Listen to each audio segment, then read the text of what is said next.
আসসালামু আলাইকুম। আশা করি সকলে ভালো আছেন। আপনারা যে যেখান থেকে দেখছেন আপনাদের সকলকে স্বাগত। আমরা ইলমে নাহু অলরেডি প্রায় প্রায় শেষের দিকে চলে এসেছি। আমার যারা ইলমে নাহু ফুল কোর্স থেকে যারা ইলমে নাহু সম্পর্কে তথ্য শিখছেন কিংবা জানার চেষ্টা করছেন, তাদেরকে আমি যে বিষয়টা বলবো, আমরা 70% বলতে গেলে 70% প্লাস আমরা করে ফেলেছি ইলমে নাহুর পুরো টপিকটার ব্যাপারে কাজ। তো এখন যতটুকু কাজ বাকি আছে সেটা হচ্ছে আপনার ওই কিভাবে আমেল আমেলগুলা কিছু কিছু আমেল আছে যেগুলো বাক্যে আমল করে না, সে ধরনের আমেলগুলো নিয়ে কাজ করলে আমাদের হয়ে যাবে এই পুরো বিষয়টা। তো এখন আমাদের যে বিষয়গুলো এছাড়া আমি যে কাজ করছি আপনাদের এখানে, সেটা হচ্ছে ইলমে নাহুর। আমি যেহেতু ইলমে নাহুটা পুরোটা জানি, এই কারণে যারা ইলমে নাহুটা পুরো জানেন তাদের জন্য কাজ করছি এই ভিডিওগুলোতে। এই ভিডিওগুলোর মাধ্যমে আমি তাদের কাছে এই বিষয়টা সম্পর্কে হালকা একটা টাচ দিতে চাচ্ছি, কিংবা ইলমে নাহুর এই ধরনের ভিডিও খুঁজছেন যে ইলমে নাহুটা আপনি বুঝছেন কিন্তু অ্যাপ্লিকেশনটা একটু হলে আপনার জন্য ভালো হতো, তাদের জন্য এই ভিডিওগুলো তৈরি করছি যে কিভাবে ইলমে নাহুকে আপনি মানে প্র্যাকটিক্যাল লাইফে কখন কিভাবে কোন জায়গায় কোন স্থানে কাদের ক্ষেত্রে কিভাবে ব্যবহার করবেন সেই বিষয়গুলো নিয়ে কাজ করা। তো সেটাই সেই ধারাবাহিকতা আজকে এরকম ধরনের একটা টপিক। এই ধরনের এর আগের একটা বেসিক ভিডিও বানিয়েছিলাম, সেই বেসিক ভিডিওটার ভিতরে আমি সেখানে কিভাবে একটা বাক্য গঠিত হয়, হ্যাঁ, সেই বিষয় সম্পর্কে আলোচনা করেছিলাম, এবং সেই বাক্যটা যে সকল যেসব শব্দ দিয়ে গঠিত হয় সেসব শব্দ সম্পর্কে অনেক তথ্য নিয়ে এবং কিভাবে কি গঠিত হবে সেগুলো বিস্তারিত আলোচনা করেছিলাম ইলমে নাহুর আলোকে। তো আজকেও ইলমে নাহুর আলোকে এই ধরনের একটা বিষয় নিয়ে কাজ করব। সেটা হচ্ছে আজকে প্রশ্নবোধক বাক্য, যে আরবিতে যে কি কি শব্দ, আরবিতে কি কি শব্দ বা কেমন শব্দ দ্বারা প্রশ্ন করলে কোন কোন শব্দ ব্যবহার করে কি উত্তর দেবে। মনে করেন যে আপনাকে একটা ইসেম শব্দ দ্বারা প্রশ্ন করা হলো যে এটা কি, তখন আপনি কি জুমলায় ফেলিয়া দিয়ে উত্তর দিবেন, না জুমলায় ইসমিয়া দিয়ে উত্তর দিবেন, না না ধরেন ওইখানে ওই উত্তরের ক্ষেত্রে কি আবার কি আপনি ইসেম জাতীয় বাক্য দিয়ে উত্তর দেবেন, না ফেল জাতীয় যে বাক্য আছে সেগুলো দিয়ে উত্তর দেবেন। সেই বিষয়টা আজকে আমরা একটু ক্লিয়ার হব যে কিভাবে কি উত্তর দিতে হয়।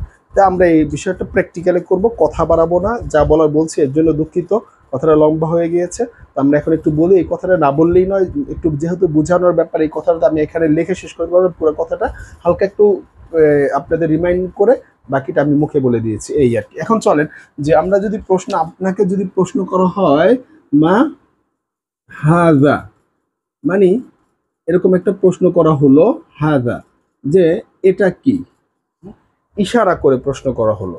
মনে করেন এই যে এটা কি জিনিস, মা হাজা, আপনি উত্তরে কি বলবেন? হাজা কলামুন, ঠিক না? উত্তরটা হবে, দেখেন এই যে মা তো মাই রয়েছে, মা দ্বারা প্রশ্ন করছে, তাহলে এখন উত্তরে কিন্তু এই হাজা কিন্তু ব্যবহার করলাম, ঠিক আছে? হাজা ব্যবহার করলাম, সাথে কি ব্যবহার করলাম? আরেকটা এসএম ব্যবহার করলাম। হুম, আরেকটা এসএম ব্যবহার করলাম এখানে। তো এখন কথা হচ্ছে যে ইসেম দ্বারা প্রশ্ন করেছে, হাজা একটা ইসেম। এখন এই ইসেমটা সম্পর্কে বিস্তারিত তথ্য আমরা এই বেসিক ভিডিওতে আলোচনা করেছি, যেখানে বাক্য কিভাবে গঠিত হয় সেই বাক্যের ভিডিও, যেটা বেসিক ভিডিও এখানে, সেই বেসিক ভিডিওর ভিতরে আপনারা সেটা দেখে নেবেন যদি এই ব্যাপারটা না বুঝেন। তো আজকে আমি সেই ব্যাপারটা সংক্ষেপে বলে যাব, বেসিক ভিডিওতে বিস্তারিত আলোচনা আছে। তো এটা আমরা জানি ইসমে ইশারা, এই শব্দ সম্পর্কে তথ্য আছে, অনেক ধরনের তথ্য আমরা সেদিন দেখেছিলাম। হ্যাঁ, এটা হয়েছে, তো এটা এখন মুক্তাদার স্থানে আছে, এটা রফার স্থানে আছে, এবং এটা আরেকটা ইসেম, সেই ইসেমটা এটা ইসমে নাকেরা, এটা ইসমে মাআরিফা, এটা গয়রু মুনসরিফা, এটা ইসমে নাকেরা, এটা গয়রু মুনসরিফ না, ঠিক আছে? তাহলে এখন এই যে এটা হচ্ছে ইসমে জামেদ, এটা হচ্ছে ইসমে জামেদ, এটা ইসমে মুশতাক না। তো এখন এই ইসেমটা এরকম ভাবে তথ্য দিয়া, তো এই হাদা ইসেম দ্বারা প্রশ্ন করছে, সেই হাদা ইসেম এর উত্তরে আপনার আরেকটা ইসেম নিয়ে আসতে হয়েছে, সেটা কি? কলম। তার মানে এখানে হাদা মা হাদা এটা কি দ্বারা প্রশ্ন করলো, এবং এই যে এটা কি, এই ইসেমটা ব্যবহার করে হাদা দ্বারা যেহেতু ব্যবহার করেছে, এবং হাদা যেহেতু আপনি নিয়েছেন, এই হাদা দ্বারা বুঝিয়েছেন এই একটা কলম। অর্থাৎ আপনাকে জিজ্ঞাসা করা হয়েছে এটা কি, আপনি কি বলবেন উত্তরে? এটা কলম। তো আরবি ভাষায় এটা নিকটে বোঝায়। হাদা কখন ব্যবহার করা হয় আরবি ভাষাতে? নিকটে বোঝানোর জন্য, কোনো কিছু নিকটে ইশারা করে বোঝানোর জন্য। যেরকম আপনার কাছে আশেপাশে যদি আপনার নিকটে থাকে একটা লাইট, একটা ফ্যান, তখন আপনি বলবেন এই একটা ফ্যান, এই একটা লাইট, এভাবে বলবেন না? যে এইরকম নিকটবর্তী কোনো কিছু ইশারা করে বোঝানোর জন্য আপনি হাদা ব্যবহার করেন। হ্যাঁ, এখন কথা হচ্ছে হাদা ব্যবহার করব না হাজিহি ব্যবহার করব। আচ্ছা, এখন আমরা একটু বাক্য শুদ্ধিটা দেখি যে কোন বাক্যটা সঠিক। এটা আমি ব্যবহার করলাম হাজিহি কলামুন। আচ্ছা, এখন এখানে বাক্য কোনটা সঠিক? প্রশ্ন, বাক্য কোনটা সঠিক আপনি বলেন তো। হ্যাঁ, কারণ বাক্য কোনটা সঠিক সেটা আমরা নিশ্চিত করার জন্য বেসিক ভিডিওতে অলরেডি আলোচনা করে এসেছি। অবশ্যই বারবার এই কথাটা উল্লেখ করার উদ্দেশ্য হচ্ছে সেই ভিডিওটা আপনারা দেখেছেন, না হয় এই ভিডিওটা যারা দেখবেন তাদের জন্য এই ভিডিওটা অনেক জটিল হয়ে যাবে আলোচনাটা। বেসিক এর আগের যে ভিডিওটা এইখানে, সেই বেসিক ভিডিওটা ওখানে লেখাই আছে থাম্বনেলের নিচে বেসিক ভিডিও। তো এই বেসিক ভিডিওটা দেখে আপনি এই ভিডিওটা যদি দেখেন তাহলে আপনার জন্য সুন্দর হবে এবং আপনি এই বিষয়টা টোটাল বুঝতে পারবেন। আমরা এখানে কি করতে আসছি, মূলত এখানে যে বিষয়গুলো আমরা যে এখানে বোর্ডে লিখে যে আলোচনা করবো, আরবি প্র্যাকটিক্যালি, আরবি বাস্তবতায় কিভাবে ব্যবহার করতে হয়, আরবরা কিভাবে ব্যবহার করেন, কি বুঝাতে চান, এবং কোরআনের ভাষাগুলো কিভাবে আছে, হাদিসের ভাষাগুলো কিভাবে আছে, সেগুলোকে কিভাবে বুঝবো, এবং আস্তে আস্তে এভাবে করে ডিপে কিভাবে ঢুকবো আরবদের ভাষার ভিতরে, এবং আল্লাহর ভাষা যে কোরআন হাদিসের ভাষা, এই ভাষাগুলো ডিপ এবং গভীর মর্মার্থ কিভাবে তুলে আনবো সেই ভাষাটা বোঝার জন্য। এই কারণে আমরা আরবি সাধারণত ভাষা, আর এই যে ভাষাটা শিখছি এগুলো তো কোরআনে আছে, ঠিক না? এই শব্দগুলো তো কোরআন থেকে আসা। তো এটাই হচ্ছে মূল আরবি। তো এখান থেকে শিখতে পারলে আপনি আরবি ভাষায় দক্ষ হতে পারবেন, আরবি যে বর্তমান বিশ্বে যে আরবি ভাষা আছে আধুনিক আরবি সেটাও দক্ষ হতে পারবেন, প্লাস কোরআনের ভাষাতেও, হাদিসের ভাষাতেও আপনি দক্ষ হতে পারছেন। তো এখানে সেই বিষয়টা আপনি ক্লিয়ার হতে হবে। এখন এই বাক্যটা আমরা যে দুটো বাক্য লিখলাম, এটা হচ্ছে ধরেন 1 নম্বর বাক্য, আর এটা ধরেন 2 নম্বর বাক্য। তো এখন 1-এর ভিতরে 2-এর ভিতরে কে সঠিক? 1-এর ভিতরে বা 2-এর ভিতরে সঠিক হচ্ছে 1 নম্বরটা, আর 2 নম্বরটা ভুল। এখন যদি আপনাকে কারণ জিজ্ঞাসা করা হয় কেন ভুল, 2 নম্বরে বলবেন দেখেন এখানে এই শব্দটা হচ্ছে কি, এই শব্দটা হচ্ছে নাকেরা, এই শব্দটা হচ্ছে মারেফা, ঠিক আছে সেটাও বুঝলাম। এই শব্দটা গয়রু মুনসরিফ, এই শব্দটা গয়রু মুনসরিফ না, এটা মুনসরিফ। আচ্ছা, এই শব্দটা সম্পর্কে তথ্য এগুলো তো আমরা 1 নম্বর ভিডিওতে বলছি, যে আলোচনা করেছি। এরপরে এই শব্দটা কি, মুজাক্কার, এই শব্দটা মুআন্নাস, এই শব্দটা মুজাক্কার। তো মুজাক্কার আর মুআন্নাস মিলে কি ইসমে ইশারা গঠিত হয়, মানে জুমলা গঠিত হয়? হ্যাঁ, না, জুমলা গঠিত হয় না, তবে হয়। এখন সেই আলোচনা আমরা করব না, সেটা আমরা যদি হেদায়েতুন নাহু কাফিয়া আলোচনা করি তখন। তবে বেসিক গ্রামার যে নাহু সেটা নিয়ে আমরা আলোচনা করি, সেই আলোকে আমরা বলবো। এটা পারলে আমরা 100% ধরতে গেলে আমরা 100%ই শিখে ফেলবো। মানে 99% ধরেন, 1% এই বাকি গ্রামারগুলো কিন্তু আপনি শিখে ফেলবেন। তো এখন প্রশ্ন হচ্ছে যে স্যার বলতে পারেন যে স্যার, পুরুষবাচক শব্দের সাথে স্ত্রীবাচক শব্দ মিলে কি জুমলা ইসমিয়া তৈরি করা সম্ভব না, অর্থাৎ মুবতাদা এবং খবর তৈরি করা সম্ভব না? যেহেতু এখানে হাজা মুবতাদার অবস্থানে আছে এবং কলামুন এটা খবরের স্থানে আছে, তাহলে এখানে প্রশ্ন করা হয়েছে পুরুষবাচক শব্দ দ্বারা মা হাজা, এটা কি? তখন আপনি উত্তরে বলেছেন হাজা কলামুন। পুরুষবাচক শব্দ দ্বারা প্রশ্ন করা হয়েছে দেখে আপনি পুরুষবাচক শব্দই নিয়ে এসে উত্তরটা দিয়েছেন, মানে যে শব্দটা আপনার দ্বারা প্রশ্ন করা হয়েছে ওই শব্দের আঙ্গিকেই আপনি সঠিক এবং নির্ভুল উত্তরটা দিয়েছেন, ঠিক আছে? কিন্তু এখানে যখন হাজিহি কলামুন যখন বলবেন, আপনার যে শব্দ দ্বারা প্রশ্ন করা হয়েছে, তো অ্যাকচুয়াল উত্তরটা কি আপনি দিয়েছেন? না, অ্যাকচুয়াল উত্তরটা দেন না। তো এখন আপনার যে বিষয়টা বুঝতে হবে, মুবতাদা কিরকম হতে হবে এবং খবর কিরকম হতে হবে, এর জন্য শর্ত কি, এটার জন্য আমরা একটু হিদায়াতুন নাহর সহযোগিতা নিতে পারি। যে বাক্য গঠনের ক্ষেত্রে কি কি শর্ত আছে, মুবতাদা সবসময় মারেফা হতে হবে, হ্যাঁ, এরকম আরো কিছু শর্ত আছে, এবং মুবতাদা সময় মুজাক্কার হতে হবে, এরকম কিছু অনেক কথা বলা আছে। মুবতাদা যা হবে খবরও তা হবে, ঠিক আছে? সিফাত মাউসুফ যেরকম থাকে, সিফাত হাকিকি, সিফাত সাবাবি। তো এখানে সিফাতে হাকিকির জন্য 10টা শর্ত আমরা পড়বো সামনে। তো এগুলো আমার ইলমু সরফের যে মানে ইলমে নাহুর যে ফুল কোর্স ক্লাস আসে সেখানে ইনশাল্লাহ আসবে, আপনি অতি শীঘ্রই পাবেন। তো এই বেসিকগুলো যে পড়েছি সেই বেসিকগুলোকে এখানে আমরা অ্যাপ্লাই করে আমরা বাক্য তৈরি করা শুরু করেছি। আমরা এখন ওখানে শুধু জাস্ট শিখেছিলাম, বেসিকে এই কথা বলেছিল, কিন্তু যে বলতে পারেন যে স্যার আমার তো পুরো বিষয়টা মুখস্থ বইটা, কিন্তু প্র্যাকটিক্যালি আমি অ্যাপ্লাই করতে পারছি না, এটা হচ্ছে অ্যাপ্লাই। এই যে কাজটা করছি আমরা, এটা হচ্ছে অ্যাপ্লাই। তো আমরা শুরু করেছি একেবারে বেসিক লেভেল থেকে, একেবারে জিরো লেভেল থেকে, আমরা এরপরে আস্তে আস্তে ইন্টারমিডিয়েট লেভেল, এরপর আস্তে আস্তে অ্যাডভান্স লেভেলে চলে যাব, ঠিক আছে? এ লেভেল থেকে ও লেভেলে চলে যাব। তো আমাদের কাজ হচ্ছে সেটা যে আমরা একেবারে স্টার্টিংটা থাকবে একেবারে নিখুঁত, এবং স্টার্টিংটা যেন হয় আমাদের একেবারে 100% মজবুত, এবং স্ট্রং যেন হয়, সেইভাবেই আমরা শুরু করতে যাচ্ছি। এবং আরবি বিষয় সম্পর্কে আমাদের যেন আর কোনোদিন প্রশ্নের সম্মুখীন না হতে হয়, এই কারণে আমরা এভাবে শুরু করছি। আশা করি আপনারা যদি আমার সাথে থাকেন, হ্যাঁ, এবং আপনারা যদি চ্যানেলটাকে সাবস্ক্রাইব করে আরও মানুষদেরকে জানার সুযোগ দেন যারা জানতে চায়, আশা করি তারাও এই বিষয়গুলো উপকৃত হতে পারবে। তো এখন আসেন যে হাদা কলামুন বাক্য তাহলে সঠিক হবে এটা। তো এটা কেন সঠিক হবে না? কারণ শর্ত হচ্ছে যে মুবতাদা যেভাবে হবে খবরও সেভাবে হবে। তো এখন মুবতাদাটা হচ্ছে কি মুবতাদা হচ্ছে স্ত্রীবাচক, পরে খবরটা হচ্ছে কি পুরুষবাচক, যার ফলে এখানে স্ত্রীবাচক ও পুরুষবাচক এই দুইটা দ্বারা ঠিক হয় না। আর কেন আমি স্ত্রীবাচক নিব, কারণ আমাকে প্রশ্ন করা হয়েছে পুরুষবাচক শব্দ দ্বারা, আমি উত্তর দিয়েছি স্ত্রীবাচক শব্দ দ্বারা, দুইটা দুরকম হয়ে গেল না। আমাকে যে শব্দ দ্বারা প্রশ্ন করা হয়েছে আমি সে শব্দ দ্বারা উত্তর দিব। এটাই হচ্ছে আরবদের ভাষার একটা নীতি, আরবদের ভাষার একটা প্রচলিত ধারা, হ্যাঁ, এটা তাদের প্রিন্সিপাল। তো এই জিনিসগুলো আমাদের খেয়াল করতে হবে। আশা করি বুঝাতে পেরেছি। এখন এই যে মাঝখানে যে একটু আলোচনা করলাম, এই 4-5 মিনিট যে আলোচনা, এই আলোচনাটাকে যারা মনোযোগ সহকারে বুঝবেন দেখবেন তারাই আরবি বিষয়গুলো নিয়ে আপনি ভালো কাজ করতে পারবেন। খুব ইম্পর্টেন্ট আলোচনা করেছি, এখন আবার নেক্সট টাইম আর করবো না এই আলোচনাটা। আপনারা প্রয়োজনে ভিডিওটা এই যেখান থেকে শুরু করেছিলাম সেখান থেকে টেনে টেনে আবার পিছন থেকে দেখতে পারেন, ঠিক আছে? তো আসেন আমরা এই পরবর্তী স্টেপে আগাই। এখন আর এক জায়গায় বসে থাকলে তো হবে না। তার মানে মা হাজা প্রশ্ন করেছে পুরুষবাচক শব্দ দ্বারা, তা আমার উত্তর দিতে হবে পুরুষবাচক শব্দ দ্বারা। এস এম দ্বারা প্রশ্ন করেছে, তাই এস এম কি ব্যবহার, ওই এস এম কে ব্যবহার করেছে। আচ্ছা, এই এস এম ছাড়া যদি অন্যভাবে প্রশ্ন করতো তাহলে আমরা কিভাবে উত্তর, সব আসবে আস্তে ধীরে। আমরা যেহেতু বলেছি বেসিক লেভেল থেকে অ্যাডভান্স লেভেলে যাব, মানে এ লেভেল থেকে ও লেভেল পর্যন্ত যাব, তাহলে আমরা একেবারে শুরু করেছি বেসিক থেকে, এরপর আস্তে আস্তে ইন্টারমিডিয়েট, তারপরে কি একেবারে অ্যাডভান্স লেভেলে আমরা চলে যাবো ইনশাআল্লাহ। তো আমরা আগে বেসিক লেভেলটা ক্লিয়ার করি, এখান থেকে আস্তে আস্তে আমাদের স্ট্রংনেস, মানে আমাদের ভিত্তিটা, আমাদের ফাউন্ডেশনটা যত স্ট্রং হবে আমরা তত বেশি দক্ষ হব সামনের গুলোতে। তো এখন এটাই আর কি, যে প্রশ্ন করেছে হাজা দ্বারা, আমরা উত্তর দিব হাজা দ্বারা, হাজিহি দ্বারা উত্তর দিব না, কারণ এটা সঠিক হবে না।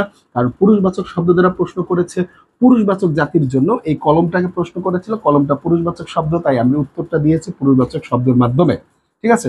কিন্তু এখানে হাজিহি দ্বারা যখন উত্তর দিব তখন এটা হবে না, ঠিক আছে? আচ্ছা স্যার, এইটা না হলে হাজা যায়, এই কলম, এখানে যদি কলামাতুন বলতাম।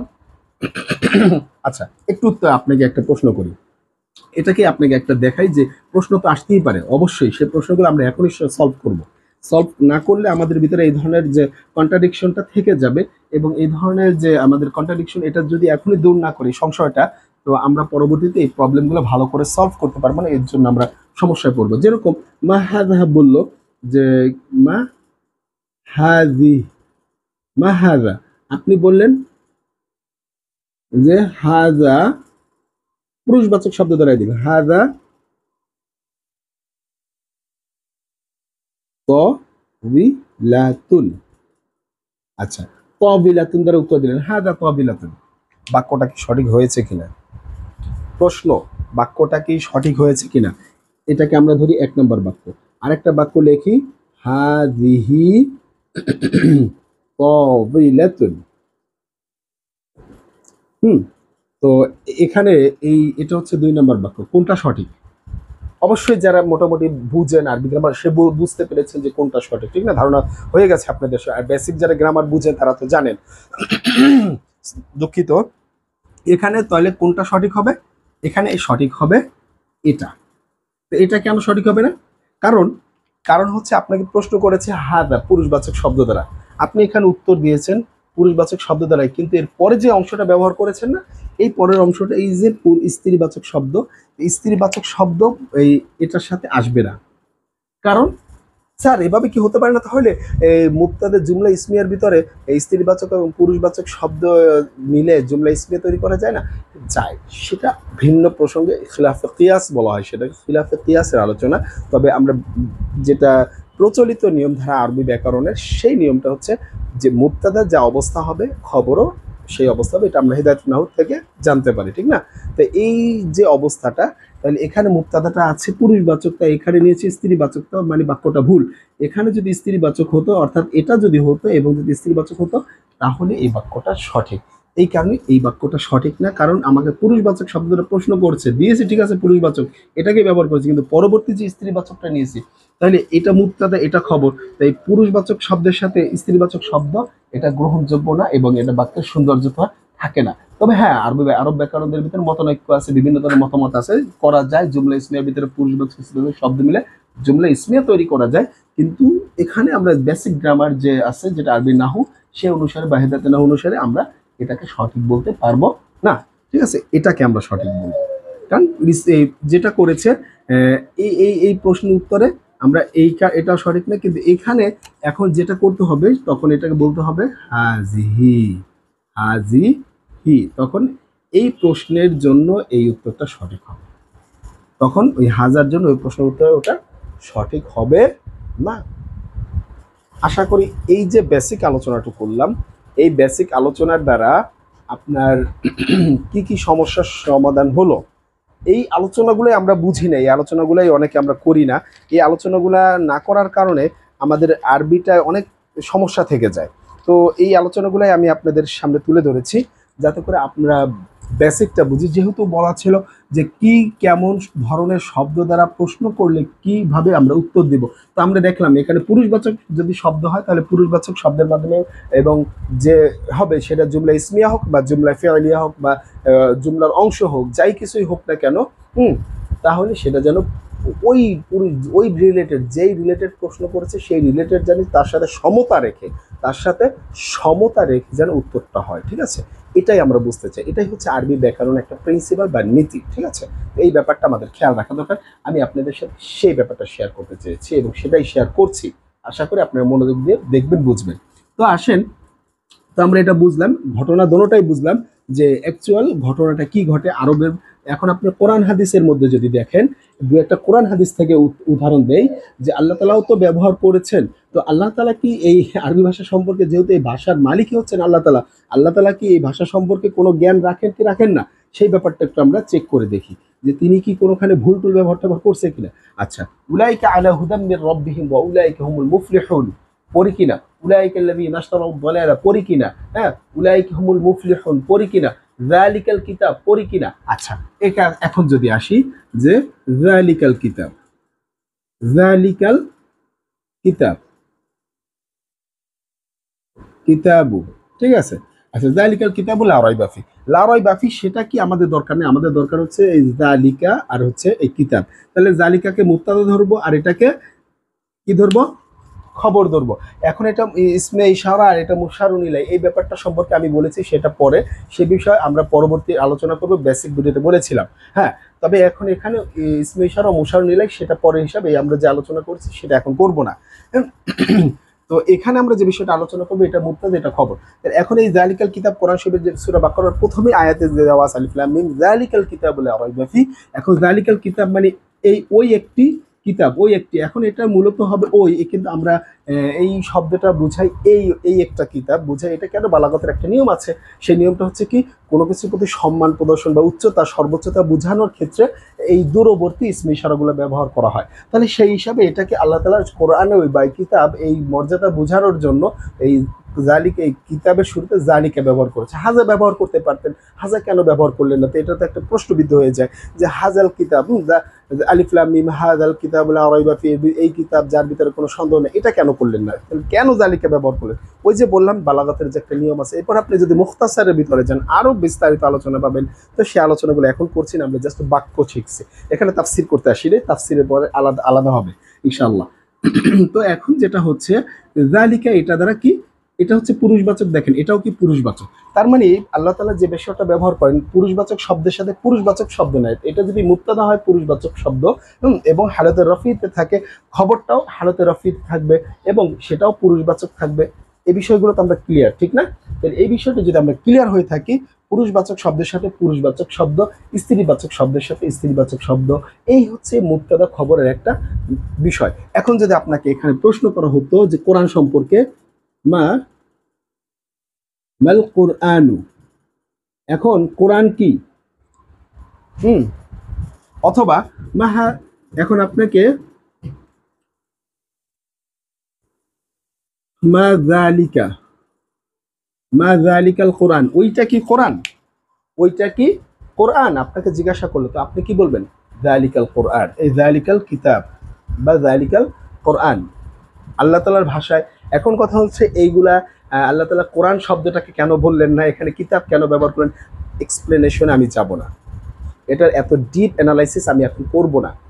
আমার এক্সপ্লেনেশনটা এখন দরকার নেই, কারণ আমরা যদি এটাকে ডিপলি অ্যানালাইসিস করি এবং সেটা সম্পর্কে একবার ডিপলি নলেজ কালেক্ট করতে চাই, তাহলে আমরা ফার্স্ট অফ অল যে কাজটা করতে হবে সেটা বালাগাতকে ভালো করে আত্মস্থ করতে হবে। দেন আমরা যদি সেটাকে নিয়ে ডিসকাশন করি, তারপরে সেখান থেকে আমরা একটা সুন্দর মানে সেটা ফিগারেটেবল মানে ফিগারেটিভ যেটা বলা হয় সুন্দর একটা ফিগারেটিভ রেসপন্স পাবো। সেই রেসপন্স পেলে আমরা দেখা যায় স্যাটিসফাই হব। ঠিক আছে, তো সেটা হচ্ছে বিষয়। তো এখন আমাদের সেটা দরকার নেই, এখন আমাদের যে বিষয়টা দরকার সেটা হচ্ছে আমাদের এই অ্যাকচুয়াল যে গ্রামার অনুসারে যে বাক্যগুলো তৈরি করতে হয়, সে বাক্যগুলো কিভাবে আসে সেটার বেসিকটা আগে ক্লিয়ার করা। আমরা যদি দেখেন ফাউন্ডেশন যদি আমাদের 100% না হয়, আমি এখন যে বিল্ডিংয়ে আছি সেই বিল্ডিংয়ের 6 তলা বিল্ডিং, সেই বিল্ডিংয়ের 3 তলাতে আমি অবস্থান করতেছি।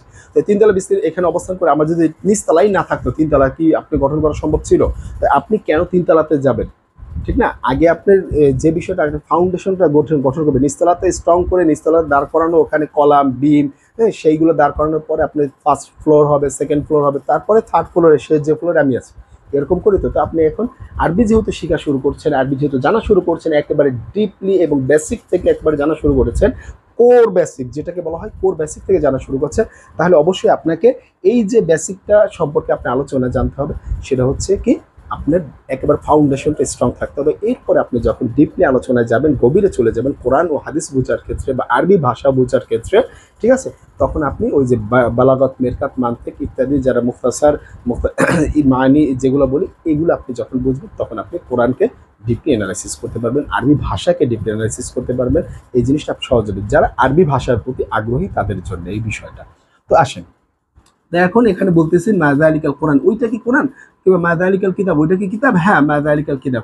এখন এটা যদি আপনি প্রচলিত আরবি ভাষায় বলেন তাহলে বলবেন হ্যাঁ জালিকাল কোরআন, হ্যাঁ ওইটা। ওইটা কি? আপনি উত্তরটা তখন কি বলবেন? নাআম, নাআম, নাআম, জালিকাল, জালিকাল কোরআন, জালিকাল কোরআন। আপনি লক্ষ্য করেন এখানে একটা জিনিস, যে পুরুষবাচক শব্দের সাথে পুরুষবাচক শব্দই আসছে, ঠিক আছে, একবচন শব্দের সাথে একবচন শব্দই আসছে। তো এখন এভাবেই উত্তরটা দিতে হবে আপনাকে। তাহলে কি ধরনের শব্দ দ্বারা প্রশ্ন করলে কি ধরনের শব্দ দিয়ে উত্তর দিতে হবে সেটা আমরা অলরেডি বুঝতে পেরেছি, আত্মস্থ করেছি, আন্ডারস্ট্যান্ডিং করেছি। ঠিক না, আমাদের রিয়েলাইজেশনটা হয়েছে না? হয়েছে, অবশ্যই হয়েছে। তো এই বিষয়টায় আমরা ক্লিয়ার হয়েছি। তো আশা করি আমরা এভাবে করে যদি আমাদের বাক্য দেওয়া হয় কোরআন শরীফে উলাইকা হুমুল মুফলিহুন, তো এখানে তো এক বচন দিয়ে দেখছি। এখন একটু আসি, একটু আমরা একটু ভিন্ন ভিন্ন শব্দ নেই, কারণ সারাক্ষণ এই সহজ বিষয়গুলো আমরা দেখব এটা কেমন একটা বিষয়, ঠিক না? হ্যাঁ, এইগুলোই হচ্ছে আমরা দেখেন পারা জিনিসে কিন্তু আমরা সবচেয়ে ভুল করি বেশি। আমরা যে জিনিসটা পারি সেই জিনিসটা সহজে সেই জিনিসটা করতে করার অভ্যাস থাকে না, ধাপ করে ওই জিনিসটাই আমাকে সামনে আসে, তখন আমি ভুল করে ফেলি। কিন্তু যে জিনিসটা আমি কম পারি সেই জিনিসটা বেশি ঘাটাঘাটি করি, আর সেই জিনিসটা পারি আর কি, কিন্তু সেই জিনিসটা আমার বাস্তবে আসে কম, তখন আমি মানে বিপদে পড়ে যাই। যে জিনিসটা পারতাম সেই জিনিসটাই ভুল করলাম। তো এইটাই উলাইকা। যেরকম আপনাদেরকে যদি আমি একটু বলি,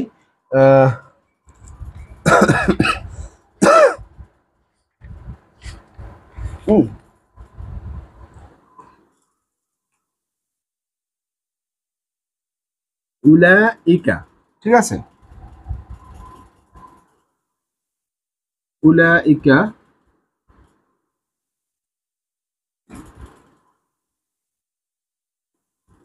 হুমুল মুফলিহুন, এটা দিব না কোনটা দিব?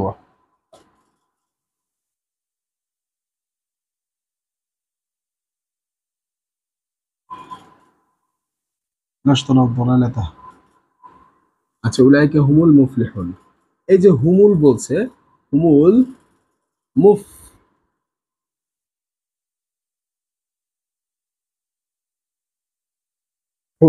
আচ্ছা, উলাইকা হুমুল মুফলিহুন। আচ্ছা, এখানে উলাটা কি আছে? পুরুষবাচক শব্দ আছে, দেখেন পুরুষবাচক শব্দ আছে। মুফলিহুনটা বাদ দেন, হুমটা ধরেন, হুমটা খবর, ওই সকল তারা, ওই সকল তারা, কোরআন শরীফের আয়াত। বাক্য গঠন দেখেন, পুরুষবাচক শব্দ বহু বচন, পুরুষবাচক শব্দ বহু বচন, এটা দমে, এটা হচ্ছে ইসমে ইশারা, এটা হচ্ছে দমের, এটা হচ্ছে ইসমে ইশারা, আর এটা হচ্ছে মুশারুন ইলাই। তো এভাবে করে অনেক তথ্য দেওয়া যায়। এটা গয়রু মুনসারিফ, এটা মাবনি, হ্যাঁ এটাও মাবনি, এটা গয়রু মুনসারিফ নাকি? না, গয়রু মুনসারিফ না, এটা কি ইসমে জামেদ। গয়রু মুনসারিফ কি মারিফা হতে হয়। তাই দমির কি মারেফা, হ্যাঁ দমিরও মারেফা এবং গয়রু মুনসরিফ দমিরও মারেফার অন্তর্ভুক্ত, তাহলে দুটোটা মারেফা। তাহলে মারেফা নাকের উভয় মিলে বাক্য তৈরি করতে পারে, সেটা না হয় বুঝলাম, গয়রু মুনসরিফ সেটাও না হয় বুঝলাম। কিন্তু আমাদের কনফিউশন গুলো লাগে এই ছোট ছোট বিষয়গুলোতে, যে মাবনি এটাও হালাতের রফিতে আছে, এটাও হালাতের রফিতে আছে, এরপর হুমুল মুফলিহুন এই বিষয়টা সম্পর্কে আমরা আলোচনা না করি। জাস্ট আমি আয়াতটা লিখে বুঝালাম যে এই যে এভাবে করে বাক্যগুলো তৈরি করছি, সেই বাক্যগুলো তৈরি করে আমাকে প্রশ্ন করা হয় যে কারা। তাহলে এখন যদি বলি মা হুম,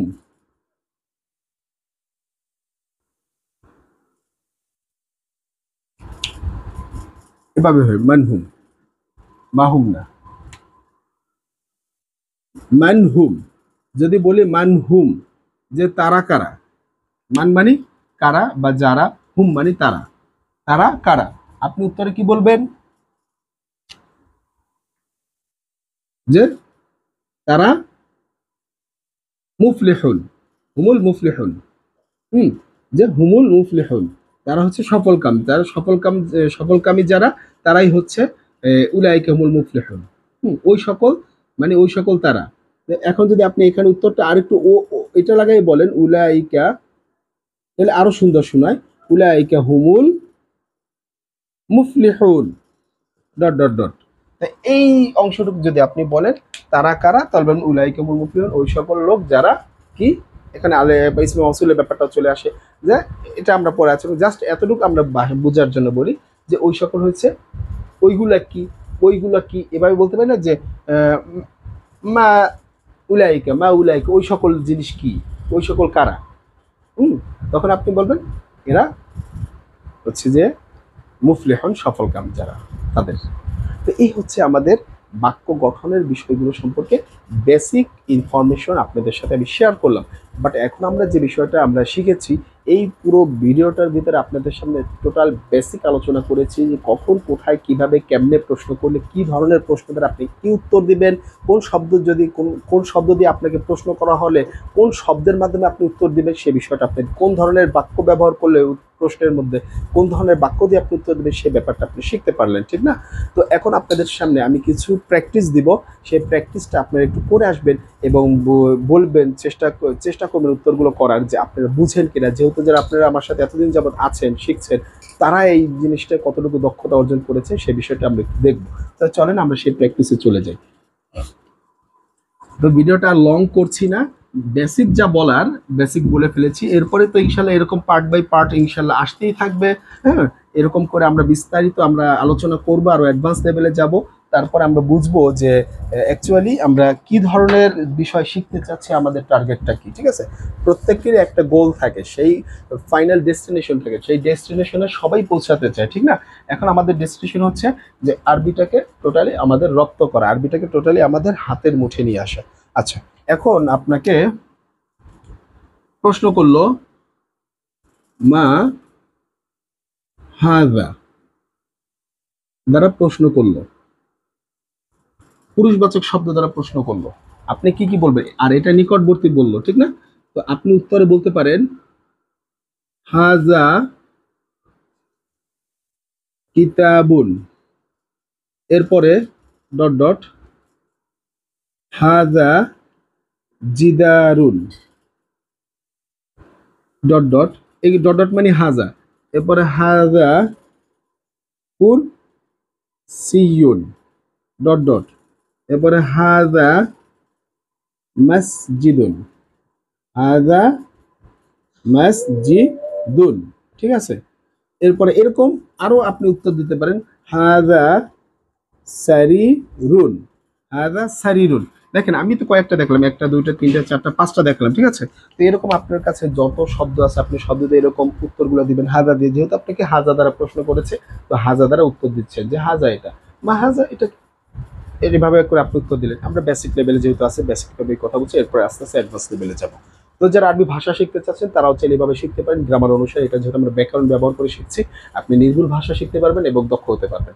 তো এইভাবে আমরা, এবং আধুনিক ভাষা আমরা শিখছি, ঠিক আছে? আধুনিক শুদ্ধ ভাষা সেটাই আমরা বলছি। তো এইভাবে করে আমরা উত্তর দিতে পারবো। হাজা দ্বারা প্রশ্ন করলো, আচ্ছা এটা নিকট দ্বারা। এখন যদি আপনাকে এই জায়গাটাতেই প্রশ্ন করলো, মনে করেন যে মা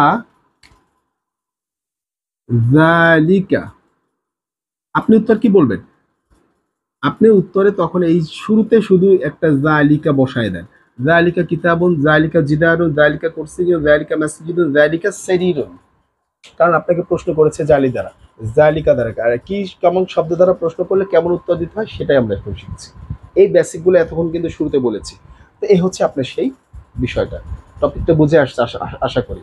ঠিক আছে, তো আসেন আমরা এটা গেল। এখন এগুলো কি পুরুষবাচক, হাজাও পুরুষবাচক, জালিকাও পুরুষবাচক। হাজা নিকটবর্তী বুঝায়, জালিকা দূরবর্তী বুঝায়, দূরবর্তী কোনো কিছু, ওই একটা বই এরকম দূরবর্তী। আর হাজা এই একটা বই, এই একটা মোবাইল, আপনি যে হাতে মোবাইলটা দেখছেন তাহলে কি বলবেন? হাজা জাউলুন। কিন্তু আপনি বলবেন যে তিলকা জাউলুন কিংবা কিয়া জালিকা জাউলুন, ওই একটা মোবাইল, আপনার হাতের মোবাইল কই বলবেন? হাজা বলবেন, ঠিক না? এরকমই আর কি, প্র্যাকটিক্যাল, এগুলো হচ্ছে প্র্যাকটিক্যাল আরবি শেখা। আচ্ছা, এরপরে আসেন যে আমরা একটু এখন স্ত্রীবাচক দিয়ে শিখি। যে স্ত্রীবাচক শব্দ দিয়ে যদি আমরা শিখি তাহলে কি হবে, এই জিনিসটা আমরা একটু মুছে ফেলি। ঠিক আছে, স্ত্রীবাচক শব্দ দিয়ে যদি আপনাকে বলা হয় যে দুঃখিত, হাদিহি, হুম, হাদিহি, মা হাদিহি, এটা কি? তখন আপনি কি বলবেন? যে হাদিহি, হুম, হাদিহি মাদ্রাসাতুন, মাদ্রাসাতুন। তার মানে এই দেখেন স্ত্রীবাচক শব্দের সাথে স্ত্রীবাচক শব্দ আসলে বেসিকে কিন্তু শিখলাম। এরপরে এই যে ডট ডট হাজিহি, তারপর আপনি কি বলতে পারেন? মিস তরাতুন, মিস তরাতুন মানে স্কেল, মিস তরাতুন মানে কি? একটা স্কেল বা রুলার। এরপরে কি বলতে পারেন? কুররাসাতুন, কি বলতে পারেন? কুররাসাতুন মানে খাতা, এই যে খাতায়, যে খাতায় আমরা লিখি। এরপর কি বলতে পারেন? হুজরাতুন, হুজরাতুন বা গুরফাতুন, দুইটা শব্দ, গুরফাতুন, দুটোটা শব্দের অর্থ কি? কক্ষ, হুজরাতুন। আচ্ছা, এরপর আপনি কি বলতে পারেন? বলতে পারেন তবিলাতুন, কি বলতে পারেন? তবিলাতুন অর্থাৎ একটি চেয়ার। তো এরকম করে আপনি স্ত্রীবাচক যত শব্দ শিখবেন, এই স্ত্রীবাচক শব্দ শেখার উপায় কি, কিভাবে কি, এটা আমি আমার যে ইলমে নাহুর যে ফুল কোর্স, যে সেখানে জিন্সের আলোচনা করেছি, সেখানে কিন্তু বিস্তারিত রূপে দেখিয়েছি। এবং আমি আমার স্পেশাল নাহু কোর্স ক্লাস যেটা আছে সেখানে কিন্তু অলরেডি আলোচনা করা শুরু করেছি, সেখানে আলোচনা পাবেন। ইনশাল্লাহ ওই ক্লাসগুলো আসবে, একটু সময় সাপেক্ষ। তো আপনি একটু অপেক্ষা করেন, যদি আমার সাথে থাকেন ইনশাল্লাহ আশা করি আরবি জার্নি যেটা আছে, আরবি বিষয়ে যারা আপনি দক্ষ হতে চান, পুরো বিষয়টাকে আত্মস্থ করতে চান, আরবিকে আপনি মাতৃভাষার মতো জানতে চান, বুঝতে চান, তাদের ব্যাপারে, তাদের জন্য আমি কাজ করে যাচ্ছি, ইনশাল্লাহ কাজ করব। আমার সাথে শুধু জাস্ট আপনি লেগে থাকবেন, আর এবং এই ইনফরমেশনটা আপনার যে এই চ্যানেল থেকে এই বিষয়টা শেখানো হচ্ছে, এই চ্যানেল থেকে ওর বেসিক ধরে ধরে আপনাকে বিষয়টা বোঝানো হচ্ছে, আপনি সেই কাজটা কি করবেন? সেটা 10 জনের কাছে আপনি শেয়ার করে দেবেন ভিডিওটা, এবং নিজেও শিখবেন আর 10 জনকে জানতেও সহযোগিতা করবেন। আর যারা মাদ্রাসার ছাত্র তাদের কথা তো আরো বেশি বলবো, যে তারা আমরা দেখা যাচ্ছে আমরা যারা আলিয়া মাদ্রাসার ছাত্র বা কমি মাদ্রাসার ছাত্র, আমাদের কমি মাদ্রাসার ছাত্রদের ভিতরে মোটামুটি একটু অভ্যাস হয়, একটা অভ্যাসের দাসে হয়ে যায়, অনেকটা জিনিস অভ্যাসে পারে, কিন্তু বেসিক অনেকের ভিতরে একেবারে মর্মার্থ রূপে বসে না। কি যারা বুঝেন তারা তো ঠিক আছে, কিন্তু সবার মাঝে মর্মার্থ রূপে বুঝে না, যার ফলে আরবি ভাষাটাকে আমরা অতটা গভীরভাবে বুঝি না। যার ফলে কোরআন হাদিসটা অতটা গভীরভাবে বুঝি না। ওরকম ধরনের আলেম, ওরকম ধরনের যোগ্য আরবি ভাষা বুঝে, আরবি ভাষাবিদ আমাদের থেকে বের হয়ে আসতেছে না, বা আসলেও সেটা কারণবশত কারণে প্রকাশ হচ্ছে না আমাদের মাঝে। আমাদের দেশের যে পরিস্থিতি, রাজনীতিকে একজন আরেকজনকে পছন্দ করে না, একজন উপরে উঠতে চাইলে থেকে টেনে ধরে না, নিচে নামানো, এরকম একটা চিন্তা ভাবনা, আমাদের টেন্ডেন্সিটাই এমন। তো এই কারণে হয়তো অনেকে প্রকাশ করছে না জানলেও, কিন্তু অধিকাংশ আমরা যারা পড়াশোনা করেছি, আমরা একসাথে অনেক ছাত্ররা থেকেছি, তখন তো আমরা দেখেছি যে এক এক ছাত্রের অবস্থা, কে কতদূর পারে, কে কতদূর বুঝে, কে কতদূর জানে, ঠিক না? এগুলো আমরা পরীক্ষার হলে যখন দেখেছি, একসাথে বসে যে চলে এসেছি, তখন বুঝেছি না। তো বিষয়টা এমন, এটা আমাদের আলিয়া মাদ্রাসাতে সবচেয়ে আমাদের বেশি দেখা যায়, আমরা অনেক সাবজেক্ট থাকে যার ফলে আমরা আরবিটার সম্পর্কে এই ব্যাপারটা বেশি একটা গুরুত্ব থাকে না। তো আলিয়া মাদ্রাসার ছাত্রদের জন্য আমার এই সবচেয়ে বেশি এই ডেডিকেশনটা থাকবে, যে আপনারা অবশ্যই এই জিনিসটা ট্রাই করবেন, শেখার ট্রাই করবেন, আপনারা জানবেন, এবং আলিয়া মাদ্রাসার ছাত্ররা যেন আরবিতে যোগ্য হয় সে বিষয়টাও আমি একজন আলিয়া মাদ্রাসার ছাত্র হিসাবে আমি একজন এই জিনিসটা আপনাদের সামনে তুলে ধরছি। তো আজকে এই পর্যন্তই, পরবর্তী কোনো ভিডিওতে দেখা হবে। আসসালামু আলাইকুম।